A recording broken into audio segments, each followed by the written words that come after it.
वृंदावन में एक संत हुए श्री हरिराम व्यास जी, बहुत वृंदावन यश को उन्होंने खूब गाया। जो हम लोग वृंदावन पद गाते हैं ना, वृंदावन प्यारो वृंदावन, उसमें एक पंक्ति गाते हैं, जुगल किशोर को लाड लड़ायो नवल कुंज ही माय, कुंज निकुंजन कीरज धारे व्यास युगल यश गाय। ये वही है हरिराम व्यास जी, इनके ठाकुर जी जुगल किशोर जी। तो हरिराम व्यास जी का एक नियम था, सुबह उठते स्नान ध्यान करके अपने ठाकुर जी की सेवा करते, और सेवा करने के बाद बालकों से कहते भोग लगाना आदि आदि सब करना। खुद क्या करते, वृंदावन में घूमते और बस ये ढूंढते कि कोई वृंदावन से जा तो नहीं रहा है। क्यों? जैसे ही उनको कोई दिख जाता कि वृंदावन से जा रहा है तो उनकी बस यही योजना रहती, इसको कैसे भी रोको, चाहे एक रात रोको लेकिन इसको रोको। वृंदावन से किसी को जाने नहीं देते थे, यही उनका नियम था। क्या अद्भुत नियम है। तो श्री हरिराम व्यास जी, आप सबको आवाज आ रही है ना मेरी? ठीक से आ रही है, गूंज तो नहीं रही है? ये मैं संकेत दे रहा हूं इनको कि मुझे नहीं आ रही है, ऐसे ही समझ जाओ। तो मैं क्या बता रहा, हरिराम व्यास जी, उनका एक ही नियम था, वो ढूंढ ढूंढ के बस यही ढूंढते थे, सबसे कोई मिल जाए आगे उससे पूछते, अच्छा ये कहां से आए? अयोध्या से आए हैं। बोले अच्छा, कब तक हो वृंदावन में? बोले 3 दिन है। कब जाने का विचार है? सोमवार को जाएंगे। तो लिख लेते थे सोमवार को फलाना व्यक्ति जाएगा। कहाँ रह रहे हो? बोले वहां रह रहे हैं। तो सोमवार को पहुंचे ही जाते वहां पे, और कुछ ना कुछ ऐसा करते, चाहे झूठ बोल करके रोकना पड़े उसको रोकते, ये जाए ना। और 1 दिन 2 दिन 4 दिन जितना उसको रोक सकते थे। आदमी जब पूर्ण तरह ऐसा हो जाता था कि बस अब प्राण ही निकल जाएंगे, तो उससे यही कहते थे, बोले इससे बढ़िया क्या होगा, वृंदावन में ही प्राण त्याग दे। कहां जाएगा बाहर, यहीं रह जा वृंदावन में। हमारे वृंदावन शतक में कहते हैं, भ्रातः तिष्ठ टले टले विटपिनाम ग्रामेषु भिक्षामटः स्वच्छंदम पिबयामुनम जलमलम चीराणि कंथाम कुरु सम्मानम कलयाति घोरगरलम नीचपुमानम क्षुधा श्री राधा मुरली रवो ब्रज सखे वृंदावनम मात्यज। वृंदावन शतक कहता है, चाहे कुछ हो जाए वृंदावन को मत छोड़ो कभी। आप कहोगे महाराज जी उल्लासनगर में हमारे घर हैं, बंगले हैं, व्यापार है, और आप कह रहे हो वृंदावन मत छोड़ो। भाई देखो, तन तो दुनिया भी छोड़ देगा, तन की बात ही नहीं होती। इस व्यास मंच से तन के लिए कोई बात नहीं होती है, यहाँ सारी बातें मन की हो रही हैं। तन से भले ही हमारा वृंदावन छूटे, पर मन से कभी ना छूटे। मन सदा वृंदावन में रहे, ये बात कही जा रही है। आप सदा उल्लासनगर में रहो, बंबई में रहो, कहीं रहो, पर मन में एक नहीं पूरा स्थान वृंदावन को दो, और जो थोड़ी बहुत जगह बची हो वहां पे उल्लासनगर, बंबई आदि वो सब चीजों को बैठाओ। ज्यादा स्पेस वृंदावन को देके रखा करो मन में। मैं भी हरिराम व्यास जी की तरह हो रहा हूं, जितना ज्यादा हो सके सब वृंदावन में ही रहो, मन से रहो। तो श्री हरिराम व्यास जी ने एक बार क्या किया, एक महात्मा आए कहीं से वृंदावन, और हरिराम व्यास जी की कुटिया में आ गए। हरिराम व्यास जी ने उनको भोजन प्रसाद पवाया। महाराज जी ने अपने ठाकुर जी शालिग्राम जी दिए, बोले बाबा हमारे ठाकुर जी इनको धल लो। हरिराम व्यास जी ने उनको जुगल किशोर जी के पास विराजमान कर दिया। हरिराम व्यास जी ने पूछा जाओगे कब वापस? बोले मैं तो 4 दिन बाद चला जाऊंगा। बोले अरे राम राम राम राम, कर्म फूटते हैं तब वृंदावन छोड़ के जाता है कोई। अरे वृंदावन क्यों छोड़ना? वृंदावन आने का मतलब श्री जी ने पकड़ के बुलाया है।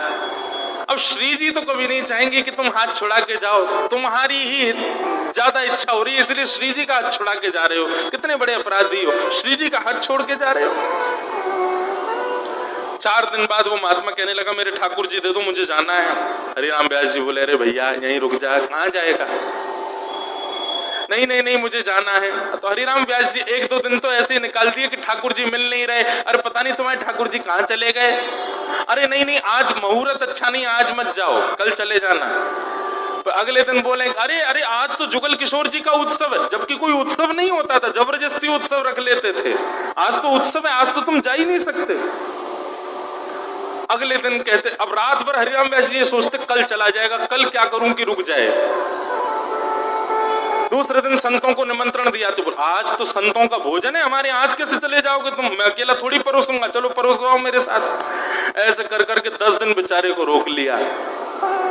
अब वो व्यक्ति सोचे मैं कैसे भागूं यहां से। हरिराम व्यास जी की योजना यही लगी रहती, इसी में ही धन खर्च कर देते कि कोई वृंदावन छोड़ के ना जाए। व्यक्ति पीछे पड़ गया, बोले मुझे जाने दो, मुझे जाना है, मेरे बहुत काम है आगे।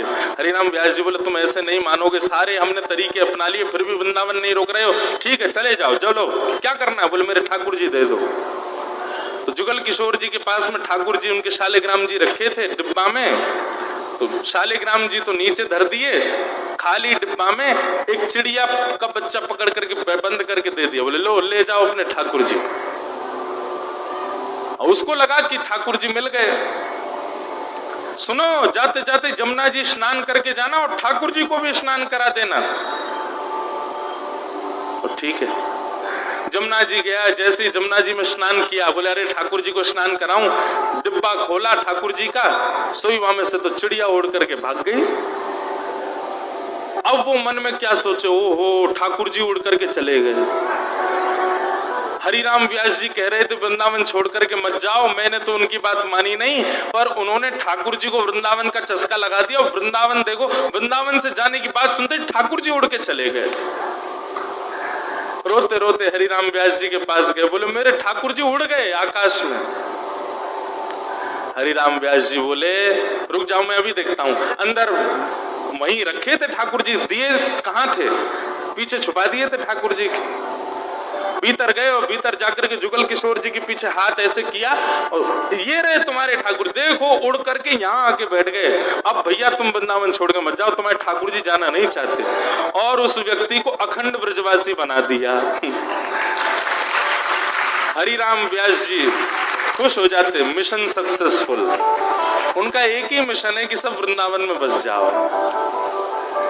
हरिराम व्यास जी का एक बहुत सुंदर पद है, हरि हम कब होंगे ब्रजवासी, हरि हम कब होंगे ब्रजवासी, हरि हम कब होंगे ब्रजवासी। ने गावे को मन करे ऐसे तो कर दो।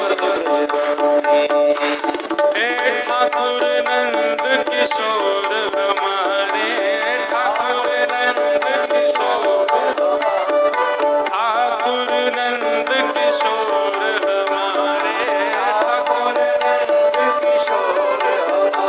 और ठकुरानी राधासी, और ठकुरानी राधासी, और ठकुरानी राधासी, और ठकुरानी राधासी।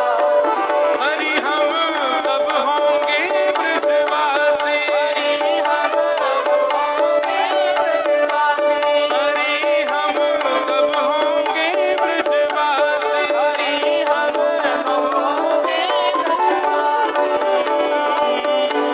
कल गाएंगे पूरा, थोड़ा और अच्छा हो जाएगा माइक। ठाकुर नंद किशोर हमारे, ठकुरानी राधासी, अरे हम कब होंगे ब्रजवासी। तो भैया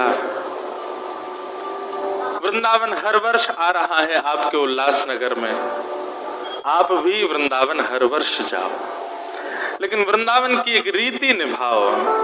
तन से वापस आ जाओ पर मन से कभी मत आओ। मन से नित्य वृंदावन को याद करो, नित्य वृंदावन का स्मरण करो, नित्य वृंदावन को अपने चित्त में विराजमान रखो। अभी मेरी भोपाल में कथा पूरी हुई परसों, तो वहां एक माता जी ने मुझको निमंत्रण दिया, बोले महाराज जी मेरे घर आओ। मैंने कहा मैया मैं अब कहीं नहीं जाता, किसी के घर नहीं जा पाता, व्यस्त इतनी पूरे दिन व्यस्तता हो जाती, लोग बाग वहीं इतने आ जाते जहां रुकते, कहां जाएं। तो उन्होंने मुझको एक बात कही, वो मुझे बड़ी भाई। बोले आप मेरे घर आओगे ना तो आपको ऐसा लगेगा आप वृंदावन आ गए हो।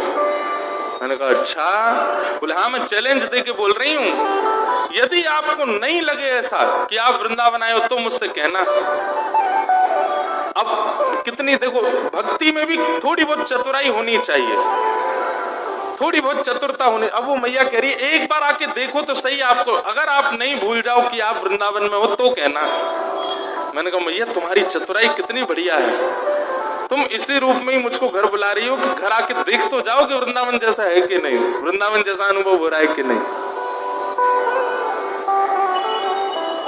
जा तो नहीं पाया मैया के यहाँ, लेकिन वचन दे के आया अगली बार आऊंगा तो जाऊंगा। और वो बार बार यही कहती रही वृंदावन जैसा लगेगा, ऐसा लगेगा वृंदावन आ गए हो, ऐसा लगेगा। मैंने ऐसा, इसका मतलब क्या है, वृंदावन बंधुओं अचल स्थान नहीं है। वृंदावन सब जगह भ्रमण करता रहता है। बस कुछ कुछ स्थानों की आवश्यकता है, कुछ भावों की आवश्यकता है, वो भाव प्रकट कर दो, वृंदावन अपने आप आपके पास आ जाएगा। सबसे पहला वृंदावन के लिए चाहिए प्रेम प्रकट करो चित्त में। आप अपने चित्त में प्रेम की नदी बहाने लग जाओ, वृंदावन अपने आप खिंचेगा। प्रेम। दूसरी बात, वृंदावन यदि आप चाहते हैं कि आपके चित्त में आवे